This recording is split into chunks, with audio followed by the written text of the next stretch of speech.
Merci mon aventure, toujours à point de la technologie. Aujourd'hui, on sort le VPL parce qu'aujourd'hui, on parle pas du VPL, on parle pneu. Ouais, tutoriel pneu, enfin bon, quand vous appellerez ça comme on veut. C'est réponse à un abonné qui m'a posé la question et je lui ai dit je ferai une vidéo parce que c'est tellement complet et tellement compliqué. Enfin, c'est pas si compliqué que ça, mais c'est tellement complet que lui écrire 3 pages, c'est pas vraiment utile. Et en plus, c'est rébarbatif à lire. Alors que là, vous pouvez tous en profiter, donc profitez-en. Donc, comme vous le savez peut-être pas, je suis VTTiste, j'ai fait de la compétition pendant plus de 20 ans. D'accord, donc les pneus, le choix des pneus est toujours quelque chose d'important en VTT parce on change tout le temps de surface. Et il y a des contraintes différentes entre l'avant et l'arrière, ce qui est clair. Voilà, donc on est toujours en train de chercher le bon pneu pour le bon terrain. C'est jamais très évident parce qu'il faut toujours faire des compromis. Je vous explique ça pourquoi, tout de suite, tout de suite, tout de suite, tout de suite. Alors, on va poser la question pour un pneu polyvalent. Alors, il faut savoir que la polyvalence tue la polyvalence.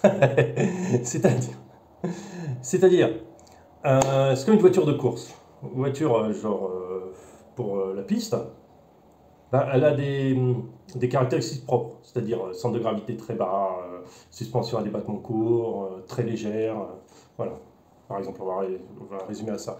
Par contre, si tu veux un tout-terrain, bah, c'est tout le contraire. Il faut qu'il soit rehaussé pour passer les obstacles. Il faut généralement, il est beaucoup plus lourd parce que, il y a beaucoup plus de matériel dedans.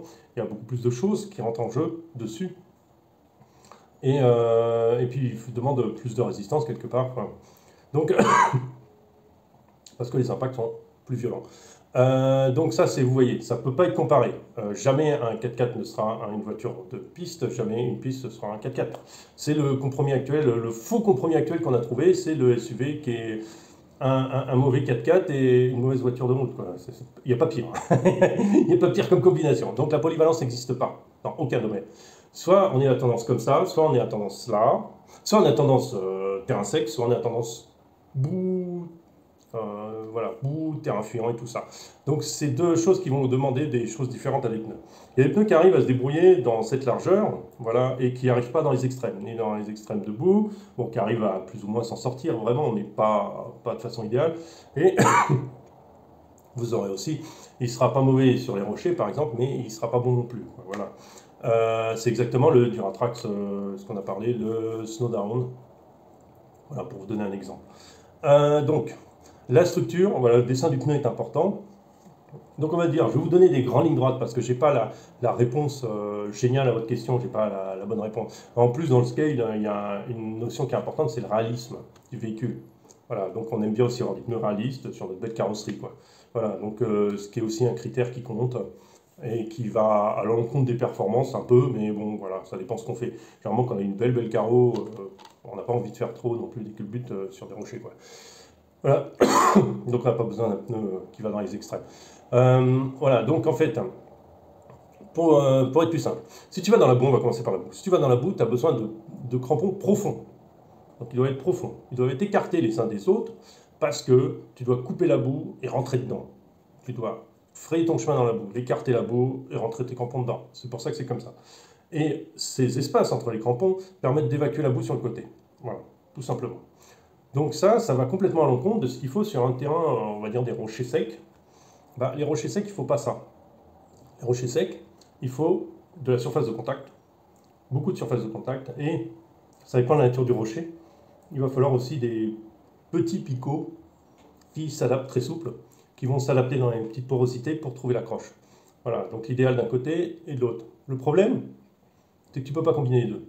Parce que d'un côté, tu as des crampons bas très souples, très fins avec un pneu plutôt souple, et de l'autre côté, tu auras un pneu plus dur, qui rentre bien dans la boue, avec des crampons durs et hauts. Voilà.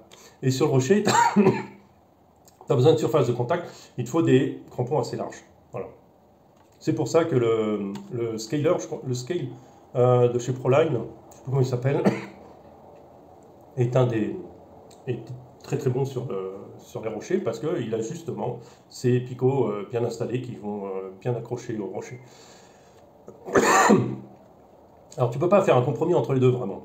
Tu vas pouvoir avoir un pneu qui va à tendance bout, un pneu qui va à tendance sec. Moi ce que je préconise, je préviens, moi je fais exactement la même chose en VTT, c'est que tu en as un pour la saison hivernale, alors pas trop bout qui soit un peu polyvalent entre les deux, et pour aller en sous-bois si tu veux, parce que de toute façon en hiver tu peux pas vraiment rouler partout, et t'en mets un qui est plutôt à tendance sec. Voilà. Par exemple, on va mettre, je sais pas moi, Deep Woods ou Showdown pour l'hiver, et pour l'été tu vas mettre plutôt du, je sais pas moi, du Irax. Bon, après il y a d'autres marques, il y a KLR, il y en a plein d'autres qui, euh, qui proposent des pneus. Donc,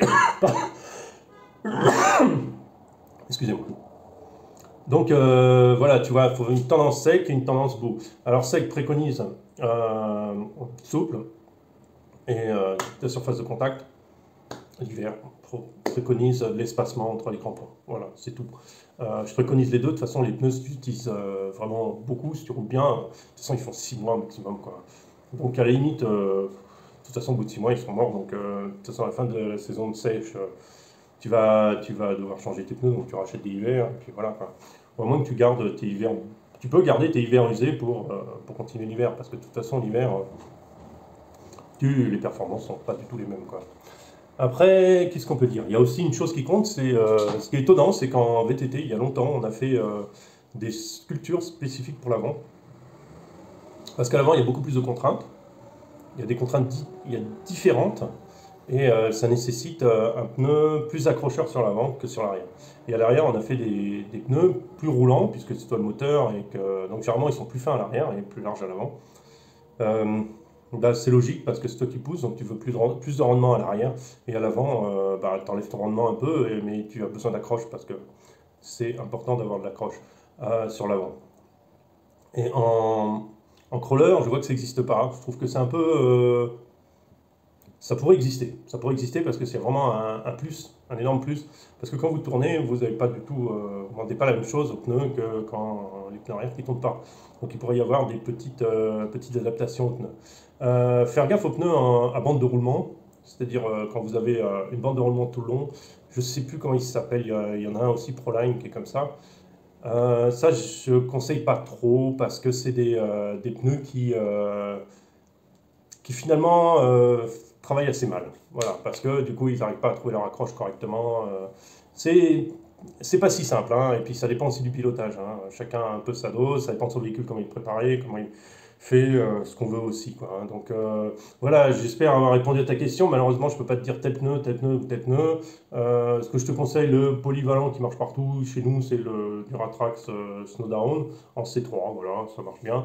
Pas un véhicule trop lourd parce ils sont un peu trop mous les mousses, et le pneu, la gomme est trop molle. Mais bon, voilà. C'est tout ce que je peux te dire de plus. Si tu veux du sec, faut aller tu peux aller chez du crawler en finition Predator. Bon, pareil, plus il est mou, plus il va s'user vite.